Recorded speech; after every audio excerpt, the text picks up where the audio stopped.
It's tax season, and at LifeLock, we know you're tired of numbers. But here's a big one you need to hear. Billions. That's the amount of money in refunds the IRS has flagged for possible identity fraud. Now here's another big number. 100 million. That's how many data points LifeLock monitors every second. If your identity is stolen, we'll fix it guaranteed. One last big number. Save up to 40% your first year. Visit LifeLock.com/podcast for the threats you can't control. Terms apply. Listen, all you New Yorkers. Excuse me, taxi. Okay, man, we're looking around. This is the 77 WABC minicast. This one, a sad one, a really sad one. And it's almost like it was swept under the rug. An 18-year-old college freshman from Westchester County, from Yorktown Heights, shot and killed, shot in the head near her college campus in Chicago. She was walking with friends near a beach close to campus. An illegal has been arrested in the murder of Sheridan Gorman. Again, walking with friends near a beach off of Lake Michigan, just blocks from campus. So we have a lot we're going to get to, and I see your calls. We're going to get to them momentarily, but I do want to pick up right now with this 18-year-old from our area killed by an illegal in Chicago. It just boils my blood. This from Fox News. The Department of Homeland Security says ICE has lodged an arrest detainer for an illegal immigrant from Venezuela accused of killing a Loyola University student last week in Chicago. 18-year-old Sheridan Gorman was shot and killed while walking with friends along a nearby campus pier. CB Cotton is live with the latest on that. CB. Hey, John, DHS is now slamming Chicago and its sanctuary policies while announcing an illegal immigrant has been arrested for killing 18-year-old Sheridan Gorman. The agency is identifying the suspect as Jose Medina.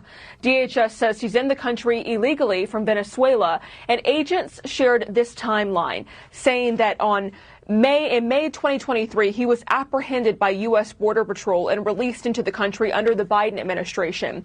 And a little more than a month later, the agency says Medina was arrested for shoplifting in Chicago and released out into the streets again. DHS Acting Assistant Secretary Lauren Biss, writing in part, quote, "We are calling on Governor Pritzker and Chicago's sanctuary politicians to commit to not releasing this criminal illegal alien from jail back into American neighborhoods," end quote. So these alarming new details come as the Gorman family continues to speak out about the young woman's life, saying she lived with intention, faith, and a kindness that defined who she was. Loved ones say she had every reason to feel safe as she walked out near her campus dorm with friends to try and catch a glimpse of the Northern Lights. Chicago police have said the shooting happened at around 1:30 a.m. on Thursday at Toby Prinz Beach, just minutes from the Loyola University College campus. Local outlets say witnesses reported the suspect had on all black with a black mask as he fired towards Gorman, who was trying to run away. Her family released a lengthy statement that says in part, quote, "We appreciate the work of law enforcement in bringing the case to this point, but for our family, this is not about a process. It is about accountability, and it is about ensuring that Sheridan's life is not reduced to just another case moving through the system. This cannot become just another story that fades with time." Public and private services to honor Gorman's life are planned for this coming week in New York, where she was from.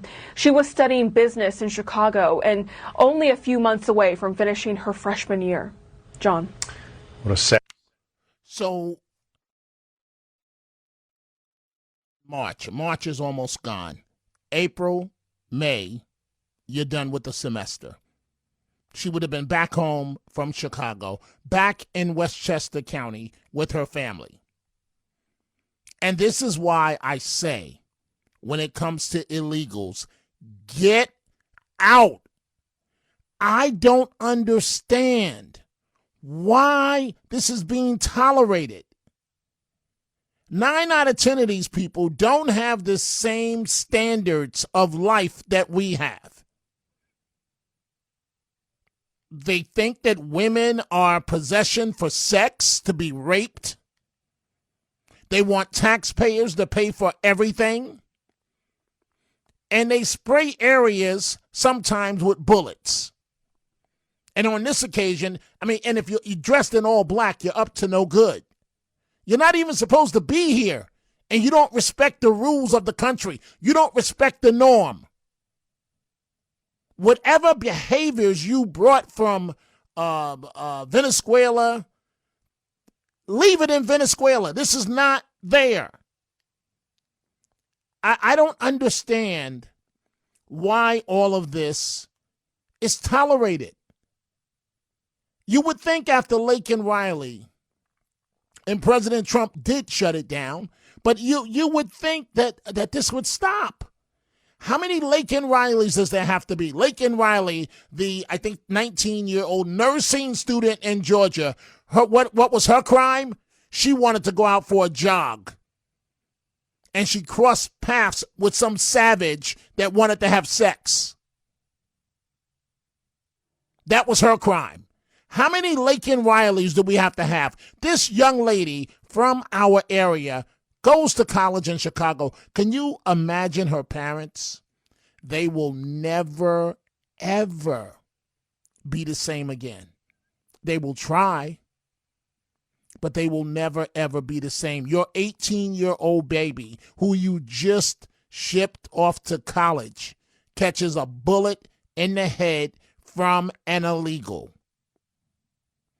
And you have a mayor of Chicago who has to be the worst mayor ever, even worse than de Blasio. As a matter of fact, you can team up the top 10 worst mayors, and I don't think anybody's as bad as Brandon Johnson in Chicago. And he's the mayor in Chicago is just delusional. He spent all the money on migrants.